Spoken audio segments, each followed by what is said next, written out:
Em nome do Pai, do Filho, do Espírito Santo. Amém.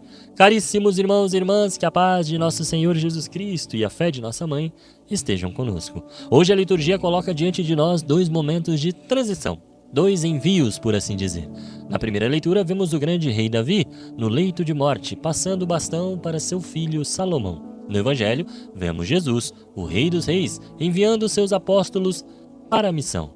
À primeira vista, parecem cenas opostas. Davi fala de um trono, de realeza e de firmar um reino.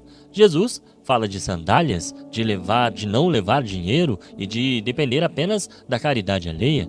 O mundo muitas vezes tenta nos vender a ideia de que a bênção de Deus é medida pelo dinheiro, por tudo aquilo que temos neste mundo, pelos nossos bens materiais, pelo sucesso da nossa carreira.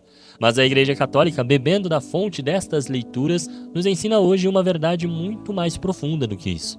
A verdadeira prosperidade não é o acúmulo de bens, mas a fidelidade à aliança e a confiança radical na providência. Em 1 Reis, no capítulo 2, Davi não diz a Salomão: "Filho, deixo-te muito ouro, exércitos militares imensos, fortes, e terras vastas." Não. A verdadeira herança que Davi deixa é uma ordem moral e espiritual. Coragem, sê um homem, guarda as observâncias do Senhor teu Deus. Davi entende, irmãos, no fim da vida, que o trono só se sustenta se estiver alicerçado na lei de Deus. Sê um homem. Na linguagem bíblica, e podemos dizer que, em certa forma, no nosso tempo contemporâneo, quando isso parte de dentro da igreja, não é apenas virilidade, mas maturidade, tanto pessoal quanto espiritual. É ter a espinha dorsal reta diante do pecado. A verdadeira herança de Davi não é a ausência de problemas, mas a certeza de que Deus caminha conosco quando caminhamos em seus estatutos. Davi, sendo rei, não fala a Salomão o que ele tem que fazer com os seus bens, como ele tem que administrar. Ele fala como ele tem que agir diante de Deus, e só. Então, que herança estamos nós construindo para os nossos filhos ou para a nossa comunidade? Estamos preocupados em deixar bens materiais, em deixar uma vida boa, ou estamos deixando o testemunho de alguém que guardou as observâncias do Senhor? A maior riqueza que um pai ou uma mãe pode deixar não é uma casa, não é fortunas, é a fé católica vivida com coerência. E a cada dia que se passa, nós sabemos que isso está cada vez mais difícil.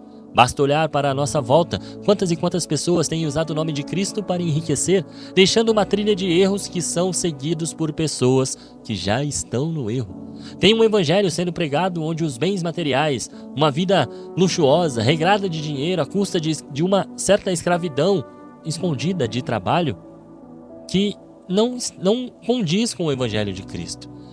O objetivo deste evangelho fica completamente distorcido daquilo que Cristo veio ensinar. O texto diz em 1 Reis: "Observa os preceitos do Senhor teu Deus, andando em seus caminhos, observando seus estatutos, seus mandamentos, seus preceitos e seus ensinamentos, como está escrito na lei de Moisés, e assim será bem-sucedido em tudo o que fizeres e em todos os teus projetos."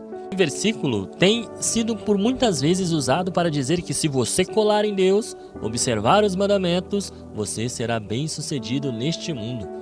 E esse bem-sucedido é sempre levado a riquezas, levado a bens materiais, a uma vida luxuosa. Quando na verdade, se você observar tudo o que Davi diz, a última coisa que você vai pensar é em dinheiro. Se você cumprir os preceitos de Deus e andar com Ele realmente, você jamais vai querer riquezas. Jesus, que no evangelho de hoje vai nos ensinar como viver essa fidelidade, só prega o desapego. Jesus envia os 12, 2 a 2, e lhes dá autoridade sobre os espíritos impuros, mas notem a lista que eles não podem levar: nem pão, nem sacola, nem dinheiro no cinto, apenas um bastão e as sandálias. Por quê? O bastão lembra o cajado do pastor, o bastão de peregrino. É o símbolo de que a nossa única segurança é Deus. Para nós católicos, o bastão aponta para a cruz de Cristo, o único apoio que não falha quando o mundo desaba. As sandálias significam prontidão. O cristão não se instala, não cria raízes profundas nas coisas materiais deste mundo, porque somos cidadãos dos céus, irmãos. Se os apóstolos levassem muito ouro, confiariam no ouro. Indo sem nada, eles são obrigados a confiar na providência divina e na hospitalidade dos outros. Aqui reside o coração da nossa fé. Deus não precisa de nossos recursos para operar milagres, Ele precisa da nossa disponibilidade. A eficácia da missão não veio da riqueza dos apóstolos, mas da autoridade que Cristo lhe conferiu. É tentador cair numa espiritualidade mundana da barganha. Fala a verdade. Senhor, eu rezo e o Senhor me dá aquilo que eu preciso. Eu vou à missa e o Senhor me faz ser conhecido, famosinho. Isso é reduzir Deus a um caixa eletrônico. As leituras de hoje nos convidam a algo maior, a algo profundo. Ter sucesso aos olhos de Deus, como disse Davi a Salomão, é ter uma consciência tranquila, irmãos. É dormir em paz, sabendo que não precisei trapacear ninguém para ganhar o pão de cada dia. E o que ganhamos é para ser dividido com a nossa família ou os nossos irmãos e irmãs necessitados. O Evangelho nos convida a viver com uma certa leveza. O consumismo nos enche de túnicas extras, de coisas que não precisamos e que pesam nossa caminhada. Será que nossa ansiedade não vem muitas vezes do excesso de coisas que tentamos ter, ou segurar, ou comprar? Jesus diz: ide apenas com as sandálias. Talvez você esteja vivendo o desemprego ou a doença. O Evangelho de hoje é um bálsamo. Ele diz: eu te dei autoridade. A sua dignidade não vem do seu cargo, vem do seu batismo, irmãos. Deus cuidou dos apóstolos na estrada, Ele cuidará de você nessa estrada da vida.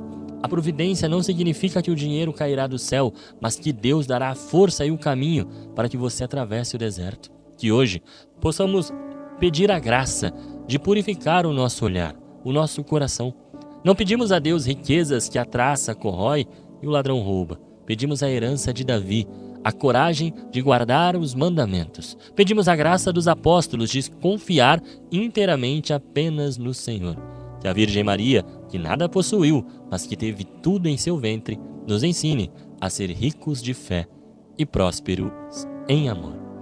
Deus abençoe você e até amanhã, se esse mesmo Deus me permitir. Senhor, estivemos aqui reunidos por amor a Jesus Cristo, em nome do Pai, do Filho, do Espírito Santo. Amém.